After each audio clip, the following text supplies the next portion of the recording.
At the end of 120 years, when the ark was completed and all the animals were aboard, God invited Noah and his family to get on board. Noah, his wife, his 3 sons, and their wives. 8 people, only 8 people ended up getting on the ark. And then the door of the ark shut. Katunk. Who shut the door? God shut the door.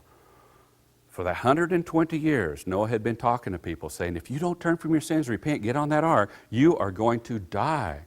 If he shut that door, it'd be kind of like he was shutting them out, that he was going to bring that death upon the world. But I think God realized, this was not Noah's judgment upon the earth. This was God's judgment upon the earth. People had turned against God. This was going to be his judgment. So I believe that's why God shut the door. Katunk. The door shut.